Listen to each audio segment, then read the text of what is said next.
This is Rodney Atkison. There has been a coup against the people of Britain and those nation-states of Europe which were liberated from fascism in 1945 and from communism in 1989. It has been a coup against the sovereignty of the voters, the very definition of democracy. Those who sought to destroy democratic sovereignty knew they could not succeed if they were open about their intentions, and they could not succeed if they attempted their coup within one democratic system. They therefore acted behind the democratic system and across national borders.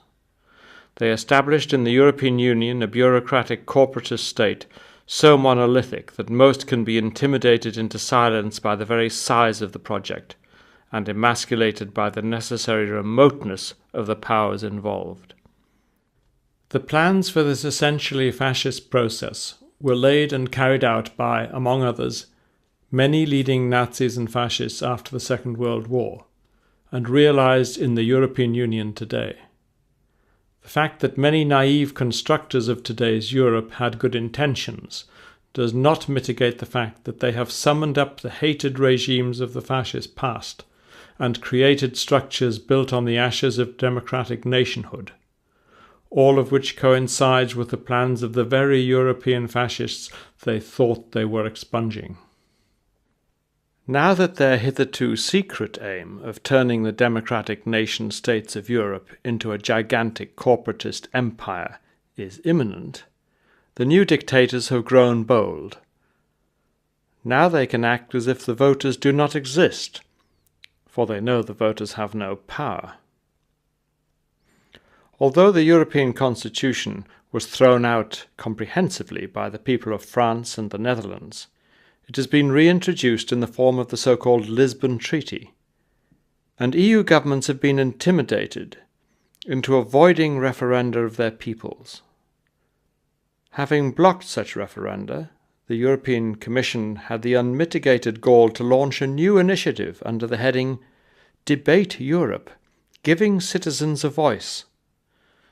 95% of the member states of the European Union denied their peoples the right to vote on the massive loss of democratic rights in the Lisbon Treaty. No wonder that, according to Eurobarometer tests of public opinion, only 50% of the people of the European Union now support the European Union at all. Even more disgracefully, the Irish may have changed their minds on Lisbon because they were frightened by the collapse of their economy. How ironic, because that collapse was due to German financial exploitation of their banks, and because Irish membership of the euro prevented them from controlling their own exchange rate and interest rates in a recession. The Lisbon Treaty establishes a new legal country to which EU member states are subservient. It makes future constitutional change possible even without consulting them. It removes the EU's founding principle of free and undistorted trade.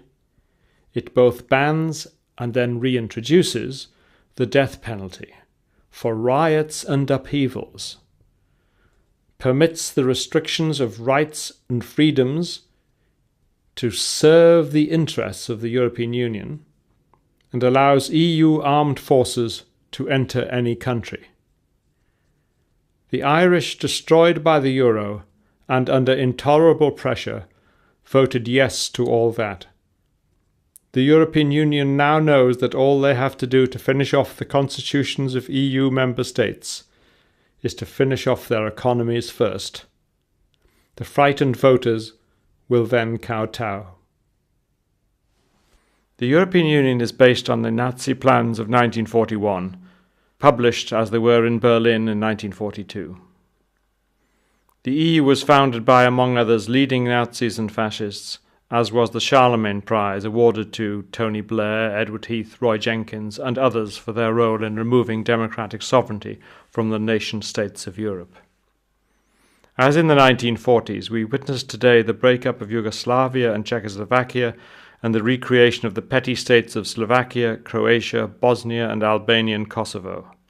These states were all Nazi allies during the 1940s, and each provided Germany with a full Waffen-SS division.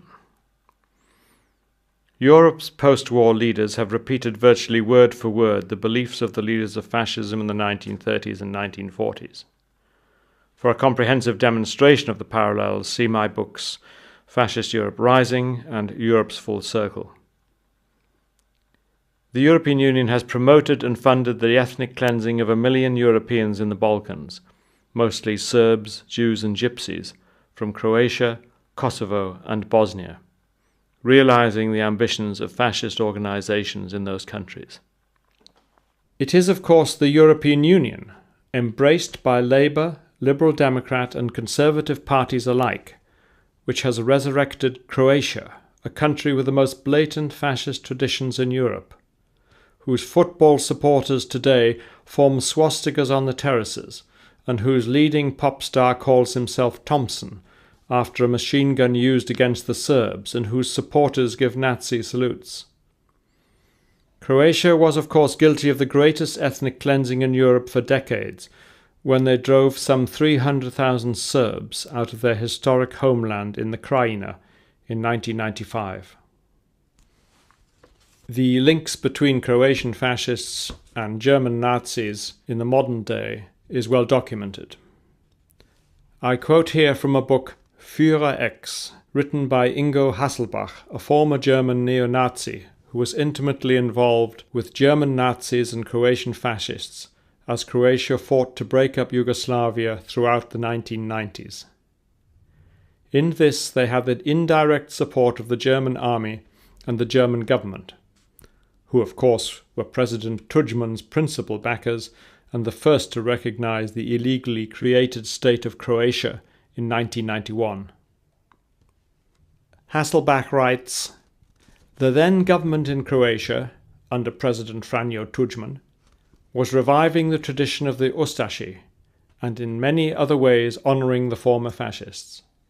Units of the Croatian army were flying swastika flags, and many more were flying the old Croatian fascist symbol. Croatia had become the first European government since World War II to openly embrace these symbols. All of the West German neo-Nazis saw it as a powerful opportunity. But Nero Reitz, the barking anti-Semite from Hesse, was particularly pleased. The problem for him was that there weren't enough Jews being killed, but Serbs would do." There are today 27 former nation-states of Europe who have no constitution, no elected governance, and citizens who can be arrested and passed from country to country without prima facie evidence of any crime or recourse to the traditional protections of jury trial or habeas corpus. How has this happened, and who is responsible? You only really know a political institution by the kind of people who support it. By that measure alone, the fascist origins of the European Union are difficult to deny. I set out here the names of the prominent Nazis and fascists of the 1930s and 1940s, who then became prominent political leaders of European countries, and of the European Union itself, where they helped to construct the European state which rules us today. Walter Hallstein. Hallstein was State Secretary for Foreign Affairs under Adenauer. He established the Hallstein Doctrine, which denied diplomatic recognition to those states which recognized East Germany. He had been a member of many leading Nazi organizations, the most significant of which were the National Socialist University Lecturers Association, Dozentenbund, where he qualified as a Nazi leadership officer, enabling him to join the army as an officer in 1942. And he was also a member of the National Socialist League for Protection of the Law, Rechtswahrerbund. Such organizations were not like being a mere member of the Nazi Party. They were central cadres of Nazi rule to which only the most committed would have been admitted. The French President General de Gaulle summed up Hallstein in the following words: "If Dr. Hallstein is a convinced European, it is because he is first and foremost an ambitious German." His ambition during the Nazi period was evident from his intimate involvement in the preservation of Nazi doctrine in universities and the promotion of Nazism in German law. Walter Hallstein became the first president of the EEC Commission in 1958. Paul Henry Spaak. Spaak joined the Belgian national government as foreign minister in 1936 and with Henri de Man developed the Belgian National Socialist Party. One of his notable acts was to refuse assistance to the legal Spanish Republican government then locked in civil war with Franco's fascists. In 1938, Spaak said, "Some people wish to lead us into a policy of solidarity with the democracies against the fascist states. I refuse to stick to such a policy." He concluded, "If Great Britain and France want to help Czechoslovakia by invading Germany through Belgium, they will be treated as invaders." In fact, as the memoirs of Sir Alexander Cadogan, the pre-war British cabinet minister, note, that is exactly how the British forces seeking to defend Belgium against the invading Nazis were treated. Paul Henry Spaak became one of the EU's founding fathers and Secretary-General of NATO. Walter Funk. Funk joined the Nazi Party in 1931 and promptly became not only Hitler's personal economic advisor, he was also Reich press chief and minister under Goebbels at the propaganda ministry. And finally he became the Reich's economics minister in 1938. He was the principal liaison man between the Nazi Party and the large industrialists from whom he obtained financial and political support on Hitler's behalf. On the 3rd of December 1938, Funk again advanced the policy of economic extermination by signing a decree which provided that owners of Jewish enterprises could be ordered to sell or liquidate their enterprises. Jews could be ordered to sell and were prohibited from acquiring any real estate. Jews were forced to deposit all stocks, mining shares, bonds, and other securities with specially designated banks, and accounts had to be marked Jewish. Funk was convicted at the Nuremberg trials, and on his release in 1957 he was employed by the Lower Saxony Education Ministry, where he helped to propagate the new European Economic Community to German schools and universities. Although Funk died in 1960, his blueprint for the European Economic Community, drawn up in Berlin in 1941, is virtually indistinguishable from the structure of today's European Union. Hans Josef Globke. By now you will have gathered that most of the Nazi functionaries continued in public life, either as officials or as politicians. Dr. Adenauer, Germany's post-war chancellor, appointed a man called Globke as his state secretary, that is, director of the chancellor's office in Bonn. Globke was the man who had drafted the Nuremberg race laws. It was on Globke's advice that Adenauer made his senior appointments. Globke helped to formulate the emergency legislation that gave Hitler unlimited dictatorial powers in 1933. He had also written a law commentary on the new Reich citizenship law, the Nuremberg race laws, which revoked the citizenship of German Jews. After the war, Globke became director of the Federal Chancellery of West Germany between 1953 and 1963, and as such was one of the closest aides to Federal Chancellor Konrad Adenauer during the plans for and the foundation of the European Union. Globke's key position as a national security advisor to Adenauer and his involvement in anti-communist activities in post-war West Germany made both the West German government and CIA officials wary of exposing his Nazi past. This led, for instance, to the withholding of Adolf Eichmann's alias from the Israeli government and Nazi hunters in the late 1950s, and CIA pressure in 1960 on Life magazine to delete references to Globke from its recently obtained Eichmann memoirs. Alcide de Gasperi. The then journalist, de Gasperi, belonged to that Catholic world of the early days of the Mussolini regime in Italy, with which the Vatican collaborated and maintained close contacts. On the day Mussolini came to power, truckloads of nuns paraded through the streets of Rome, giving the fascist salute, which indicates the attitude of the Vatican in which de Gasperi worked in the 1930s.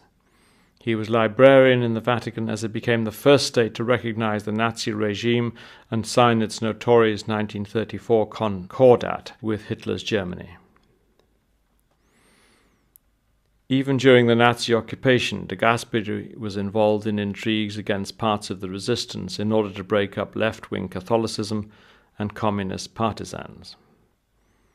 In 1943, as the war turned against the fascist powers, de Gasperi tried to reinvent himself by founding the Italian Christian Democrat Party. After becoming Italian president in December 1945, de Gasperi pleaded for an end to the criminal prosecution of Mussolini's fascist supporters. In 1952, he was awarded the Nazi-founded Charlemagne Prize, the principal prize for those constructing the European Union. Lady Diana Moseley. Like several aristocratic families and like so many politicians of all parties during the 1930s, Lady Moseley was charmed by fascism. Like Lloyd George, she admired Hitler. Like the liberal Lord Lothian or the socialist Arnold Toynbee, she would certainly have joined a Nazi-based government of Britain.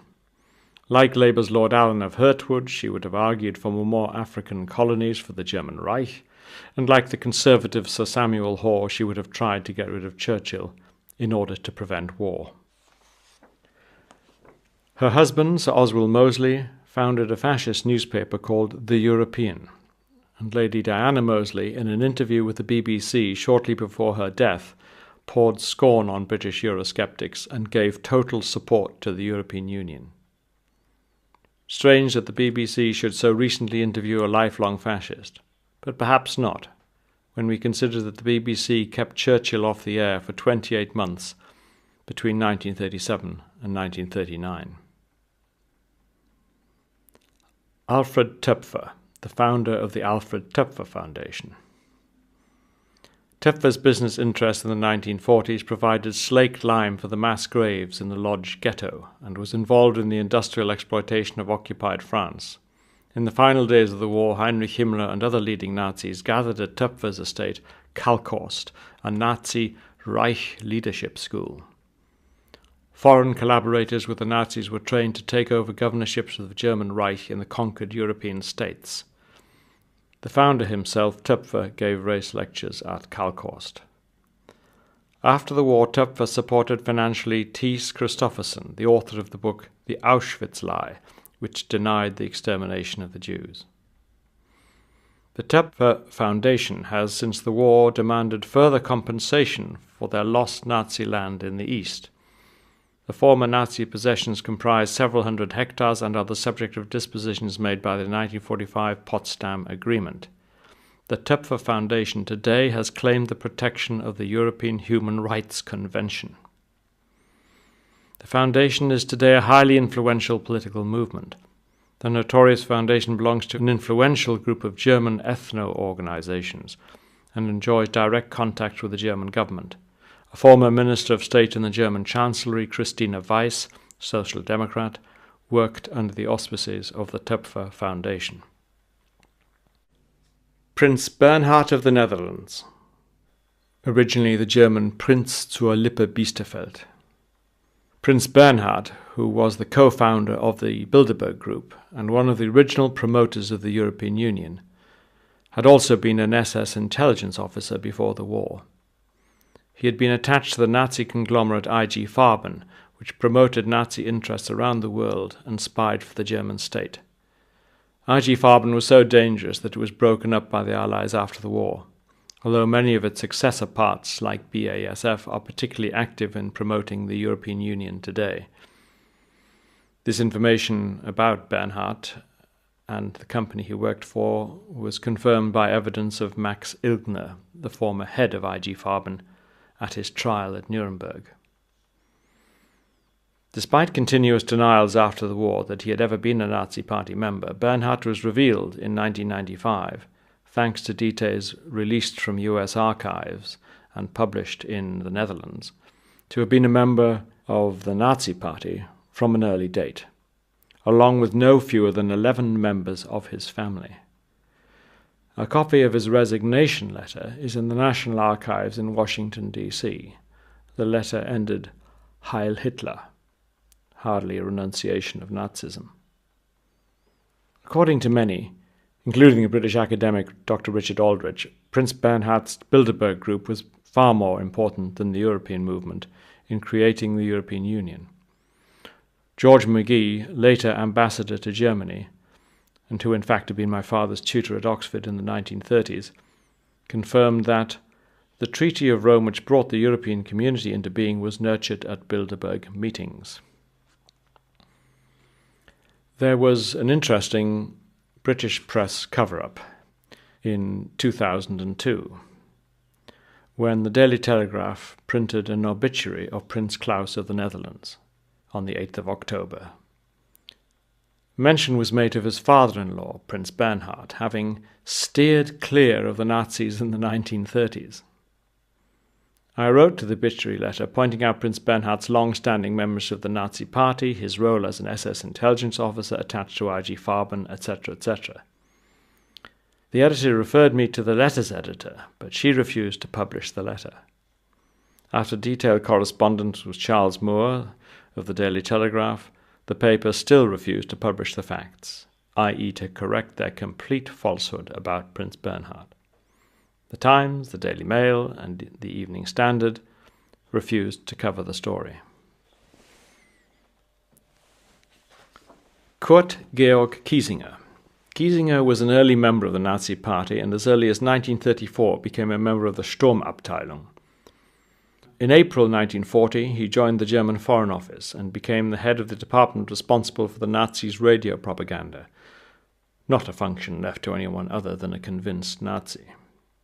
He is responsible for propaganda in the occupied territories, promoting the German military and political forces in France, Belgium, and Greece, where he broadcast via the Nazi Radio Patrice, encouraging chaos, murder, and sabotage by the population against the Greek state. Despite his consistent representation of the Nazi totalitarian state, after the war, in 1945, and with the support of two Nazi colleagues in the German Foreign Office, he was able to take up his career again. The German Foreign Office was notorious under Adenauer as having hundreds of former Nazis long after the war. In 1966, Kurt Georg Kiesinger, as leader of the German Christian Democrat Party, became Chancellor of Germany. Theodor Heuss. Heuss was a former designer of concentration camps and supplier of slave labor to the V2 project, as Tom Bower in his book Blind Eye to Murder testifies. Heuss voted for Hitler's infamous Enabling Act in 1933, which gave the Nazis the power to override both houses of parliament, the source of Hitler's absolute power. Heuss became federal president of Germany in 1949 and was therefore intimately involved in the creation of the European Union. The Federal Union of European Ethnic Groups. The FUEV is an anti-Semitic, Nazi-supported, German-dominated promoter of ethnic regional politics, and that very regional principle now being embraced in Britain by the Labour government. Both the Welsh nationalists and the Cornish separatists are associated with the FUEV. One ethnic group is excluded. As an early statement of the FUEV's principles established, Jews are excluded from ethnic rights enjoyed by other nations. Today that organization is active throughout Europe and in particular among German minorities in Germany's neighboring countries, the Czech Republic, Belgium, Denmark, Poland, etc.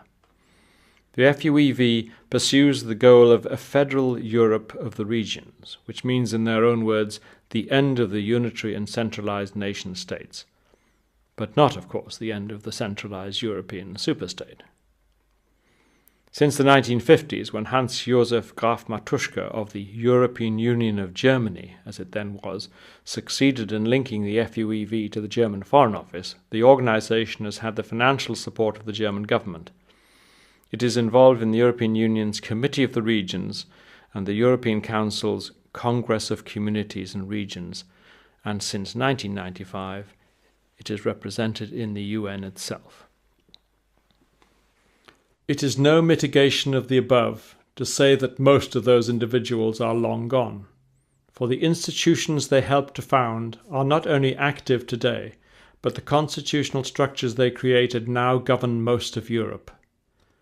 They do so indeed by virtue of European treaties which refer consistently in truly fascist style to their irrevocable and irreversible provisions.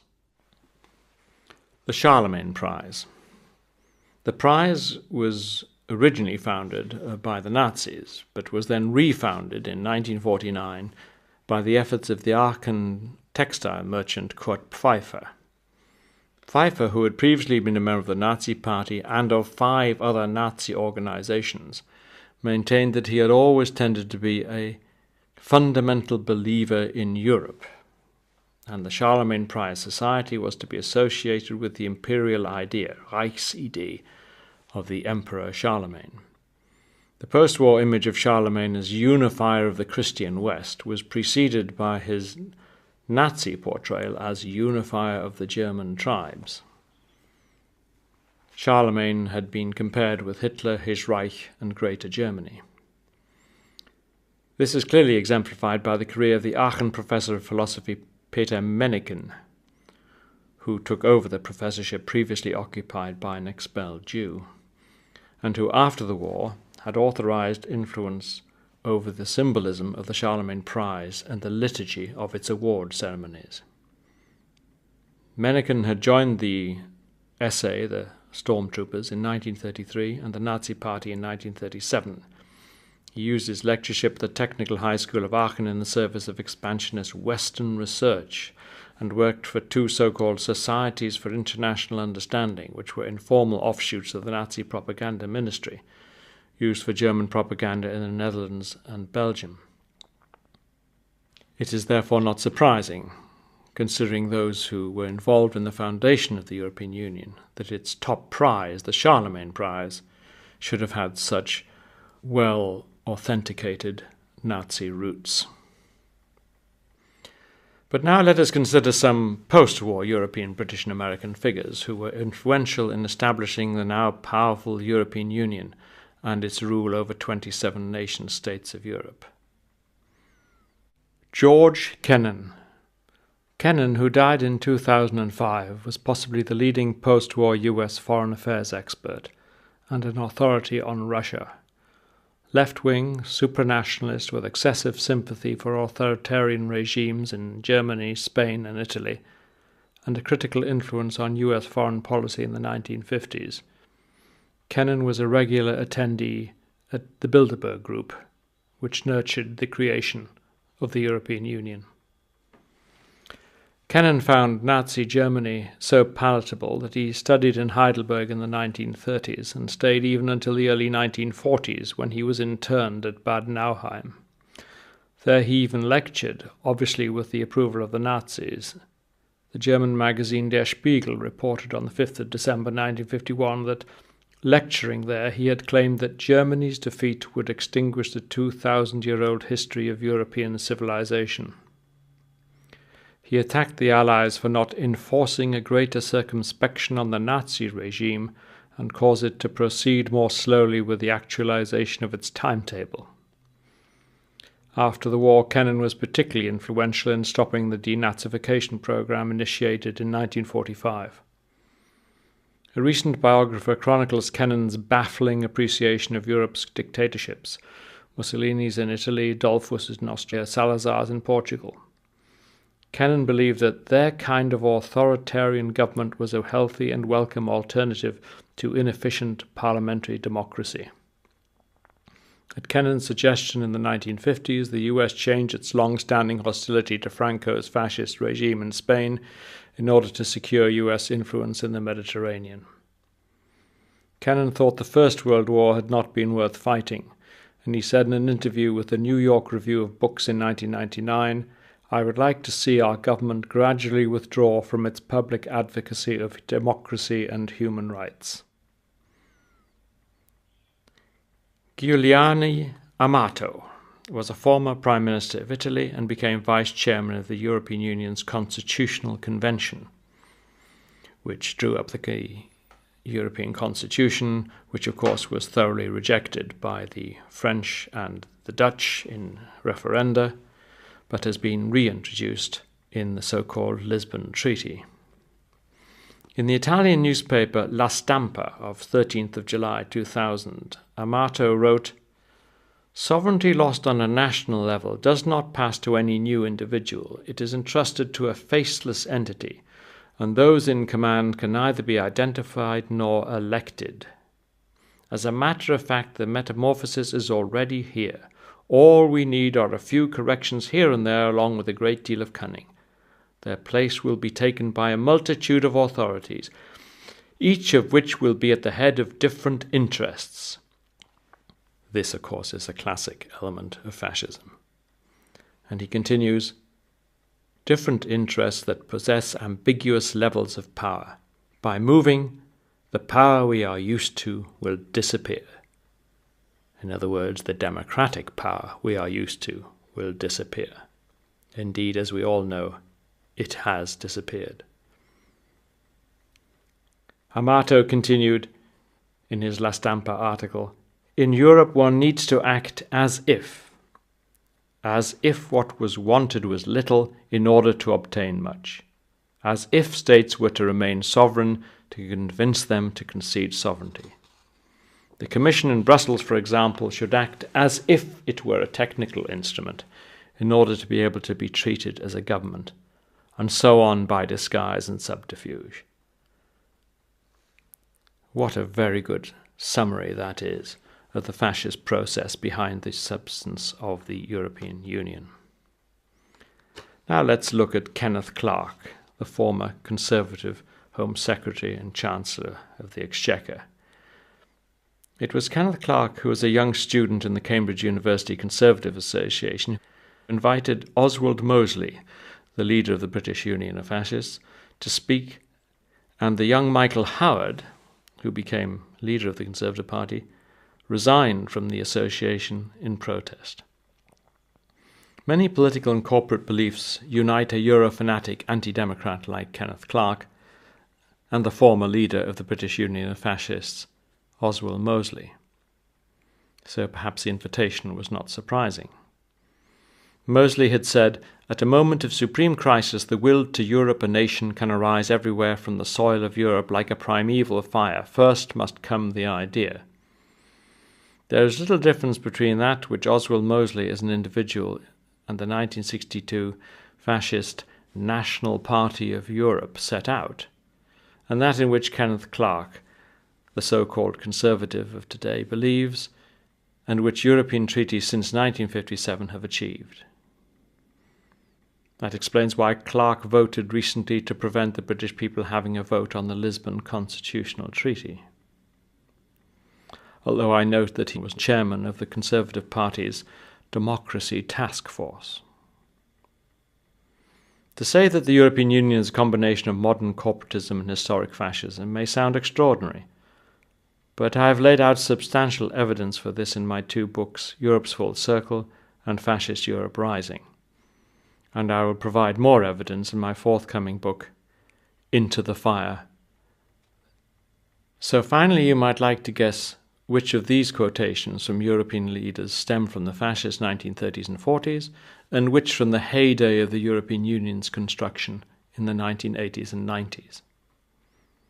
Might is right in politics and war. Genocide is a natural phenomenon. It is recommended, even commanded by the Almighty. Many Jews survive today thanks to the circumstance that they were forced laborers. Germans are tired of philo-Semitic overcompensation in the media and sterile grief rituals by politicians. The Jews should consider whether they would have behaved heroically if they had not been victims of the persecution. Germany should now, as it has become peaceful and reasonable, get all that Europe and the whole world has refused in two gigantic wars, a sort of smooth hegemony over Europe. Well, in fact, all the above quotes are from European leaders of the 1980s and 1990s. They were in the following order: Helmut Kohl, Chancellor of Germany; Franjo Tudjman, President of Croatia; Lutz Niethammer, advisor to German Chancellor Gerhard Schröder; Klaus von Dohnanyi, the former mayor of Hamburg; and finally Joschka Fischer, the former German Foreign Secretary. No wonder, as Newsweek noted on the 6th of June 1997, the German troops who marched into Bosnia after the breakup of Yugoslavia were greeted with cries of Sieg Heil. And no wonder the Kosovo Albanians said as NATO troops marched in that they were pleased to see the fascist armies. And they meant it in complimentary fashion. We live in very dangerous times. But let us be in no doubt what has happened to the United Kingdom as it surrendered to the rule of those who have for centuries sought our destruction. Nothing has happened which our Parliament and our governments did not freely do to themselves, albeit behind the backs of the true sovereigns, the voters. And if our MPs and government wish to survive, there is no power on earth which can stop them restoring the sovereignty of a free British people.